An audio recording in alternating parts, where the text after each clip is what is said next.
চরমনায়ের সংগঠন আর থাকছে না, ভেঙে চুরে যাচ্ছে। চরমনায়ের সংগঠনের যেই নেতাকর্মীগুলো আছে তারা অন্য অন্য সংগঠনে গিয়ে যোগদান করছে। আগে ভিডিওটি দেখুন, কথাগুলো শুনুন, পরে আমি কিছু কথা বলছি। ইসলামী আন্দোলন বাংলাদেশ এককভাবে সারা বাংলাদেশে নির্বাচন করেছে, এটা নিয়ে চলছে চুলচেরা বিশ্লেষণ। ঢাকা ৫ আসন ইসলামী আন্দোলন বাংলাদেশের মনোনীত প্রার্থী হাজী মোহাম্মদ ইব্রাহিম ফেসবুকে স্ট্যাটাস দিয়েছেন, আপাতত দলটি রাজনৈতিক বৈশিষ্ট্য অর্জন করা পর্যন্ত ইসলামী আন্দোলনের সকল কার্যক্রম থেকে নিজেকে সরিয়ে নিলাম। এমন এই পোস্ট আমিও দেখেছি, উনি এইভাবে লিখেছে, আমি দেখেছি এটা। আসুন আরেকটু সামনে যাই, পরে কথাগুলো বলি, আগে ওনার কথাগুলো শুনি।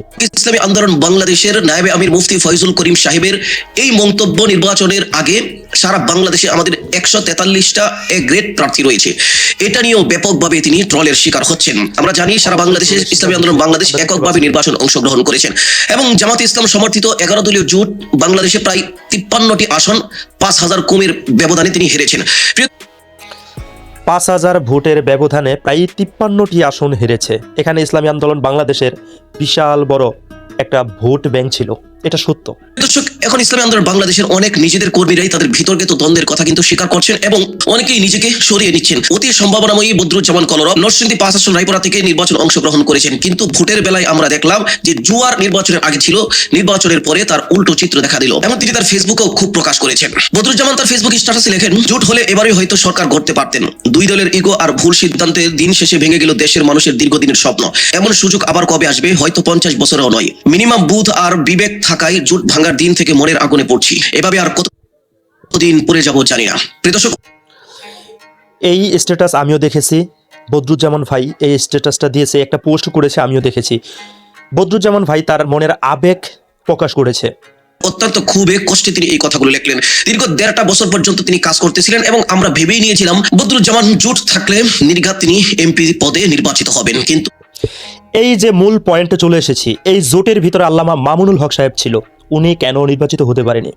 উনি যে কারণে নির্বাচিত হতে পারেনি, ঠিক একই কারণে মুফতি ফয়জুল করিম হুজুর সাহেব শায়েখে চরমনাই নির্বাচিত হয়নি। এই ঠিক একই কারণে মাওলানা বদরুজ্জামান সাহেব উনিও নির্বাচিত হয়নি। এই একই কারণে বিভিন্ন জন যাদের অনেক সুনাম ছিল, যারা অনেক এগিয়ে ছিল, তারাও নির্বাচিত হতে পারেনি। হ্যাঁ, ডিফারেন্ট কিছু আছে, ডিফারেন্ট কিছু অবশ্যই আছে। জোটে থাকলেই যে বদরুজ্জামান ভাই এমপি হয়ে যেতেন, এটা আমি বিশ্বাস করি না। জোটে থেকে আল্লামা মামুনুল হক সাহেব, যার জনপ্রিয়তা আকাশচুম্বী, সেও কিন্তু হতে পারেনি। ঘটনা হলো উল্টা। জোট ভাঙার কারণে উনি ওনার আসন থেকে মাত্র ৩২,০০০ ভোট পেয়েছে এবং তার নিকটতম প্রতিদ্বন্দ্বী যিনি অনির্বাচিত হলেন রিকশা প্রতীকে বাংলাদেশ খেলাফত মজলিস থেকে মনোনীত, তিনি ভোট পেলেন ৪৩,০০০, যা কখনো কেউ কল্পনা করেনি। তার কোনো প্রচারণা ছিল না। এটা স্পষ্ট বোঝা যায় দলের উপর ক্ষিপ্ত হয়েই মানুষ কিন্তু অন্যদেরকে ভোট দিতে বাধ্য হয়েছেন। ঢাকা ৫ আসন থেকে হাত পাখায় নির্বাচন অংশগ্রহণ করা হাজী মোহাম্মদ ইব্রাহিম তার ফেসবুকে আরো লেখেন, ঢাকা ৫ আসনের জনগণ কোনো ভুল করেনি, বরং আমাদের করা রাজনৈতিক একটি ভুলের জবাব দিয়েছেন মাত্র। আমি কোনো রকমের অভিযোগ ছাড়াই জনগণের দেওয়া সিদ্ধান্তকে শ্রদ্ধার সাথে মাথা পেতে নিলাম। আপনি আমরা যত যুক্তি দাঁড় করাই, জনগণের আবেগের বিপরীতে দাঁড়িয়ে রাজনৈতিক সফলতা আশা করা ঠিক না। যে কয়জন মানুষ আজকের দিনে আমার প্রতি আস্থা রেখে আমাকে ভোট দিয়েছেন, আপনাদের প্রতি আমি কৃতজ্ঞ। সেই সাথে আমি অভিনন্দন জানাচ্ছি নবনির্বাচিত সংসদ সদস্য জনাব কামাল হোসেন ভাইকে, ওনার আগামীর সাফল্য কামনা করে। প্রিয় দর্শক, এটাও কিন্তু উনি দলের প্রতি একটা খুব প্রকাশ করেছেন। মানুষের যে আবেগ ছিল, 11 দলীয় জোট থাকলে তারা ব্যাপক উৎসাহ 11 দলীয় জোটে থাকলেই নির্বাচিত হতো না, এটা আমি বারবারই বলছি। কারণ 11 দলীয় জোটের মধ্যে ইসলামী আন্দোলন বাংলাদেশ থাকলে পেত না। মামুনুল হক সাহেব পায়নি, এত জনপ্রিয় মানুষ। বদরুজ্জামান এত জনপ্রিয়, সেও পায়নি। মুফতি ফয়জুল করিম হুজুর সাহেব এত জনপ্রিয় মানুষ, উনিও পায়নি। আল্লামা খালেদ সাইফুল্লাহ হাফিজাহুল্লাহ, উনিও পায়নি।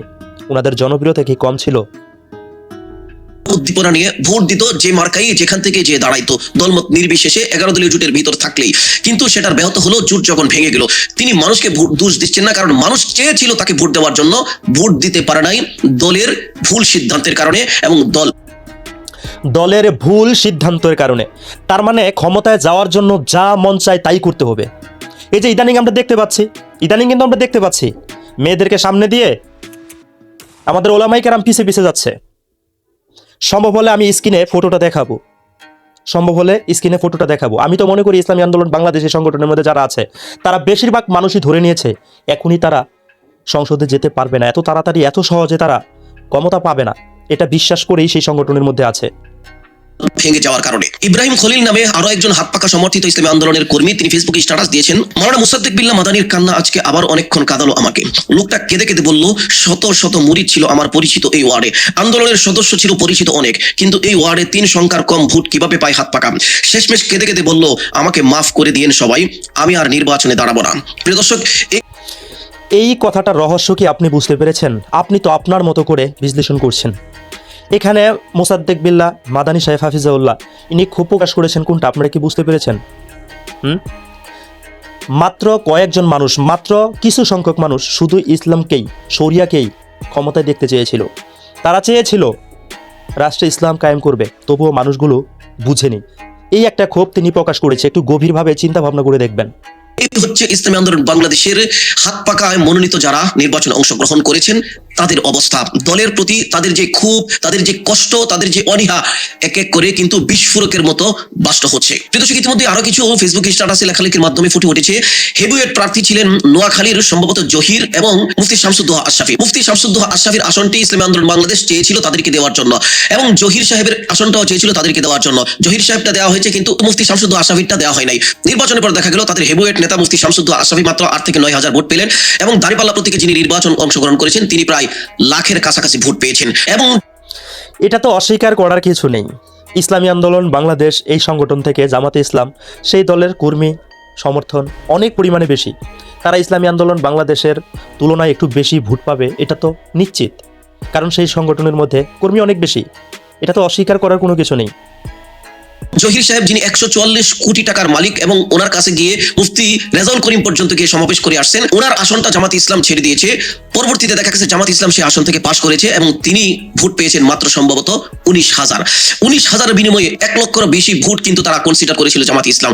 অথচ তারা বলেছিল 143টা এ গ্রেড আছে, 143টা এ গ্রেডের হেভিওয়েট 4-5 জনের ভিতরে জহির মিয়া হচ্ছে উল্লেখযোগ্য। তার যদি এই অবস্থা হয়, তাহলে মুফতি ফয়জুল করিম সাহেবের নির্বাচনের আগে যে মন্তব্য 143টা এ গ্রেড আছে, তাহলে বাকি এ গ্রেডের অবস্থা কি হয়? ইতিমধ্যে আমরা দেখেছি চট্টগ্রাম বিভাগের সবাই হাত পাকা যারা নির্বাচন করেছেন প্রত্যেকেরই জামানত বাজেয়াপ্ত হয়েছে, এবং বিভিন্ন জায়গায়, বরিশালও বিভিন্ন জায়গায়, এমনকি মুফতি ফয়জুল করিমের আসনেও তিনি জামানত বাজেয়াপ্ত হয়েছে। তাহলে আচ্ছা, আপনারা কি একটা জিনিস খেয়াল করে দেখেছেন?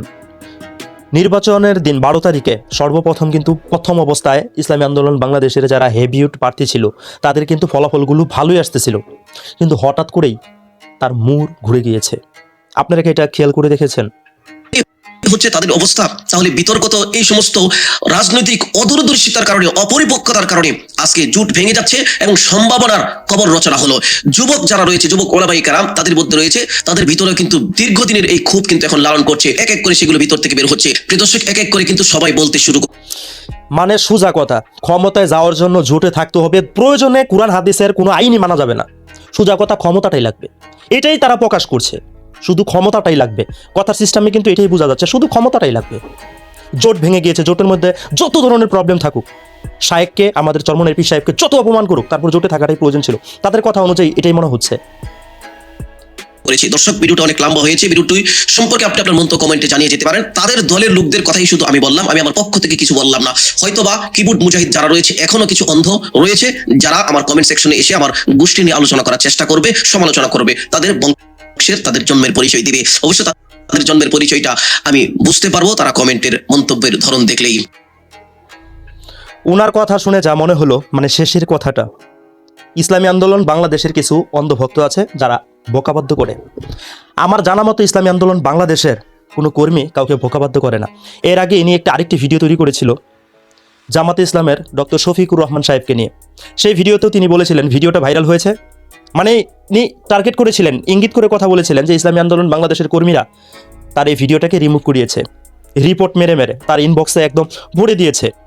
এটাও তিনি সেখানে বলার চেষ্টা করেছিল, ইঙ্গিত করে, সরাসরি না বললেও আমি কথাটা শুনেছি।